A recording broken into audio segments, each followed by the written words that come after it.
Hey beautiful people, it's time for another cooking lesson. You guys seem to like the lesson yesterday so much that I don't have a lot of time tonight, but I thought I'd just show you one thing. And my camera woman is just shooting away as usual. It's just great. So what we're gonna do today is we're gonna use a flatbread. It's called Lavash. Okay, so we buy these packages like this. We freeze them. We buy like 6-8 packages at a time. We freeze them, and then you just take one off, let it defrost a little bit. See, it's nice flatbread like that. And then what you do is you paint it with a combination of sesame seeds, poppy seeds, black sesame seeds, olive oil, and thyme. Okay, so look, you just put it in there. You can leave it there for weeks and weeks and weeks. And here's the thyme, okay? And you put it in here. You take the sesame seed, and you put it in here, and you crush up the sesame seed. This is actually quite fun.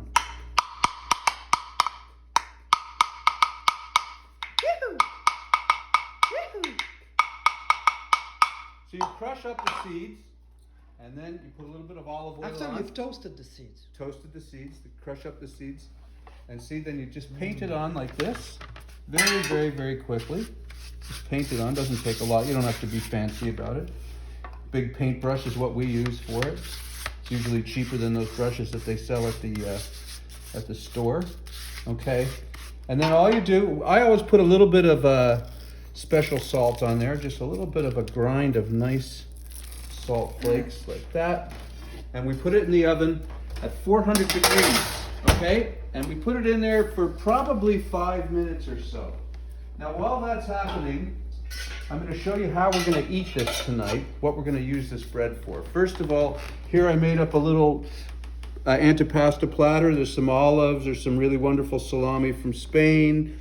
The camera woman made these beautiful eggplant parmesans, and she made the hummus here. She's famous for this hummus, and she also made these roasted red peppers, and we made some artichoke hearts.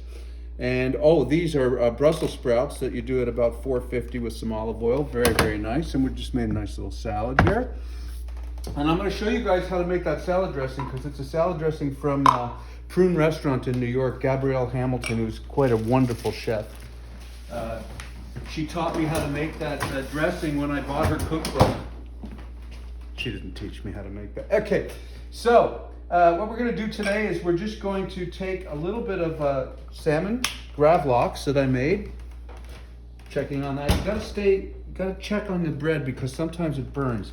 Okay, so we made a little bit of gravlax. I'll show you how to make the gravlax in another class, but this one is really straight ahead. All it has is juniper berries, it has dill, it has salt, it has brown sugar, and it has a shot of gin. Where would I get a shot of gin? In the bar, okay? Now you're all isolated, and there's nothing better than gravlax in isolation. This is prison food, people. So we're gonna just slice it nice and thin like that, right? Very different than smoked salmon. It's got a lot more kind of subtlety in the flavor. The dill comes through nicely, and we use a lot of crushed juniper berries, which is not usually, you won't find that in most of the recipes, but that was kind of inspired by the gin. So I love a lot of juniper in the gin. And beets. And oh yeah, and this one has beets on it. Thank you, camera woman. Look at the colors. So what we did was we put the beets on top. My son suggested that. You put the beets on top, crushed up beets.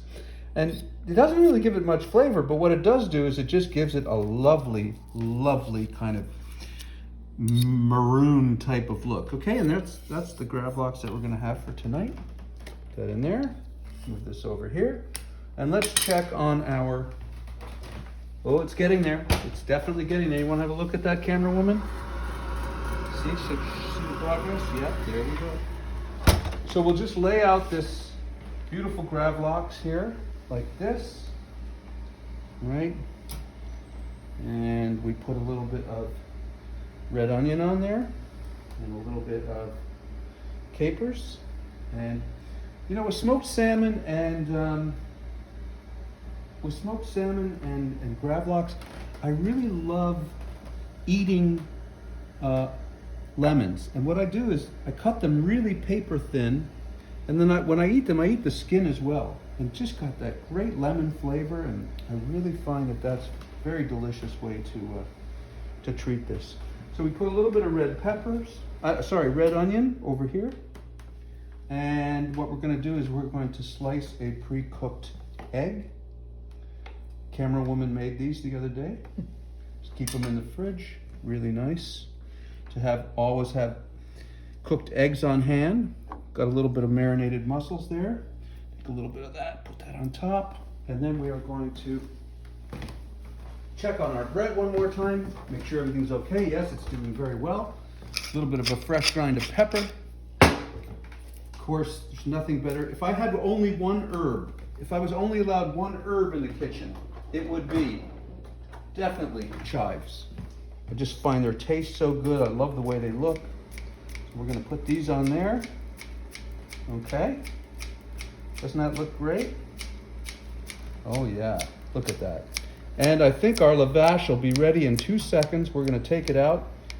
Believe me, you will absolutely go crazy for this. It's really cheap too. I mean, I don't think it's, I can't remember how much it costs, but I don't think it's like more than $3 for a package.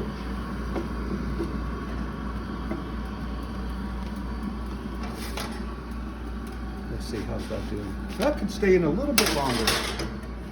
You want it to be like a cracker. Oh, my wine.